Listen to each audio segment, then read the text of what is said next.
Hey guys, it's Steph here. I'm hanging out in my house because it is still snowing outside. It's almost April and we got about a foot of snow last night. We've actually broken a record this winter for getting the most snow ever, I guess for at least the last 70 years. And it just is not slowing down. It's taking forever to warm up.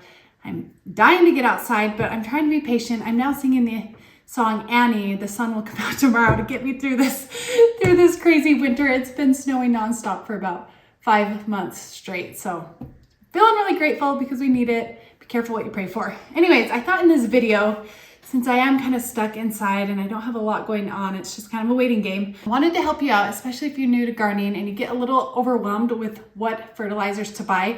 I'm just gonna cover everything I use. If you buy all these fertilizers, you'll have everything you need, and this includes for your annual container pots, your hanging baskets, for your shrubs, some for your hydrangeas, for your cutting garden, for your vegetable garden, for your seed starting. So I'm gonna show you what I use so that when you go to the store, you'll kind of know what you need to get. You can buy the same ones as me, they work really well. So let's get started. Okay, so first I'm gonna show you what I use for my roses. It's pretty simple. I just use this rose tone. It's amazing. It's from Espoma. Sometimes it's hard to find it in the store, so I buy it on Amazon. I'm waiting for about an 18-pound bag to come in, but I did find this at Ace Hardware, a local store right near me. I love using this. I only apply it about twice a year, once in spring and then one in late summer, depending on what my roses are looking like. Last year, they struggled a little bit because it was so dry and so hot, so they just weren't taking up the iron and the nutrients like they normally would just because of the extreme conditions. So this is a great way to go. And then just like with everything in my yard, I add a nice layer of compost. So I'll sprinkle this before I get my compost down. So definitely get some fresh compost if you can and put it in your flower beds every single year. I put about 2 inches of that in my soil, and it's just a great way to create a nice soil over time, and it really feeds those plants every single year. And you really should do it every single year. So that's gonna be the second thing I do after I apply all of these fertilizers. And then on top of that, I add about 4 inches of mulch. I know that sounds like a ton, but I have to get it that thick in order to control my weeds. As soon as my plants start to fill in and get bigger, I won't have to use as much mulch. The mulch is really nice too because it breaks down into the soil and feeds it over time, so it's a little bit more sustainable that way. Okay, so let's move on to what I use for my shrubs, my hydrangeas. Well, there are a few things that I use for my hydrangeas, but last year I used plant tone and kind of just sprinkled that around a lot of my shrubs that don't bloom heavily. It has a little bit less phosphorus than your rose tone. Phosphorus is really good for blooms, but this is a really great way to go. It's super simple. I do like the Espomas and they're all organic. Let's move on to talking about how I am going to feed my hydrangeas this year. Last year, all I used for my incredible hydrangeas, which did amazing, was plant tone and some of that compost and mulch, and they were really happy. But I have some different varieties this year that I'm gonna feed a little bit differently. So I got some holly tone, which is an acid releaser. So I have some mop heads that love the acidity, and I'm trying to make them turn blue. So if your soil isn't really acidic, the blooms are gonna be pink. So I'm actually gonna add some holly tone, another Espoma product, with this ridiculously big bag of iron tone. Last year, I had some iron deficiencies in my roses, and like I said, I needed to add this. I don't think this year I'm gonna have that issue just because we're getting so much moisture and it's gonna be so much nicer. The soil is gonna have such a great start. But I will add this if I see some of my plants becoming iron deficient. You know they're iron deficient if the veins start to turn dark green and the leaves are a little bit more on the yellow side.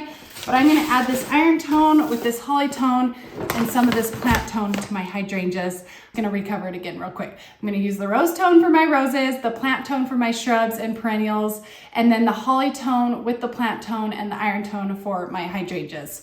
I hope that makes sense, and then I'll add the compost and the mulch. That is all I do in all of my flower beds. Of course, this is just the general guidelines throughout the season. We all live in different climates. If you see some of your plants are struggling with different things, you might need to take some extra measures, but this is a really good start. Okay, let's get all those fertilizers out of the way. Okay, so let's talk about what I use for my bulbs. So in fall, I use Bulb Tone, another Espoma product. I'm not being sponsored for any of this. In the fall, I just planted them in the holes and I put them in my container pots. But this spring, I'm gonna be planting some gladiolus bulbs and some dahlia tubers and some different bulbs. I can't quite remember, some lilies. Anyways, I'm gonna add this for those bulbs in spring for beautiful summer blooms. And so this is a really great one. It's another granule that is a slow release. Bulbs love a lot of phosphorus, so this is heavy in phosphorus. You're making this hard right now. Scoot over. Okay, so for my vegetables, for the vegetable garden, it's pretty simple.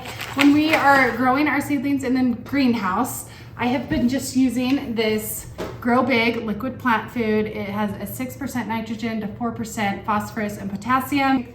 And this is what I love to use in my vegetable garden. Sorry.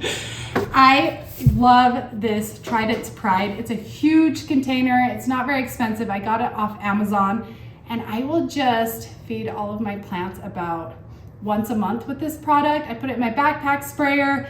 The only thing with this one is I wouldn't recommend using it in your greenhouse or in your house because it stinks really bad. So I wait until I get my plants outside before I use this one. But this is just another liquid fish soil enhancer.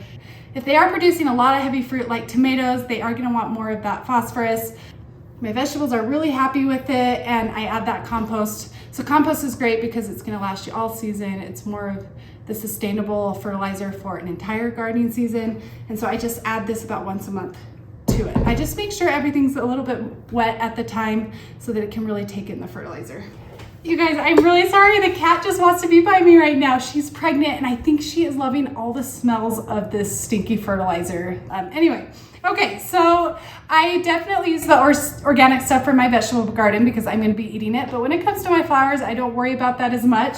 So for your annual containers or stuff that are really heavy bloomers, they need a lot of feeding. As they get bigger, I actually use Fertilome. This is a liquid fertilizer. And then I'm also gonna incorporate this slow release. This is Job's, but there's also an Espoma one.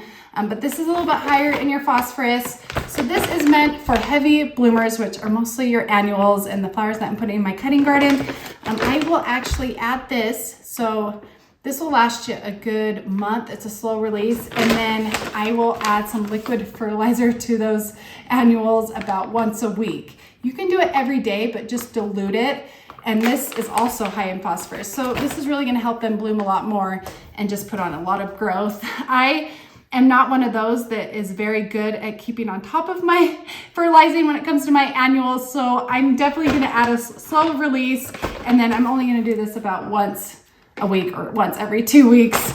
But definitely I've seen people go nuts and do it every day and their container pots go crazy, but I'm just too busy. And honestly, annuals and container pots are not my favorite, so I'm designating small areas for those just because they're a little bit more maintenance. But the key with your container pots is just make sure they don't dry out, they stay nice and moist. I'm actually gonna add some coconut coir to my potting soil just because that keeps in the moisture a little bit more this year. I'm not exactly sure what the ratio is yet, but I will let you know.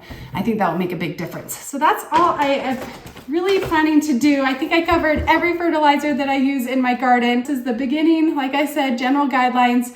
You might need to add some different stuff throughout your gardening season if you see different issues. I hope you guys like this video. I'm really excited for gardening season if it's ever gonna come. We're just stuck in a foot of snow still. Really grateful for the moisture, but dying to be outside and just hearing the birds and the bees and just being in nature because it's so amazing. I love it. It makes me so happy.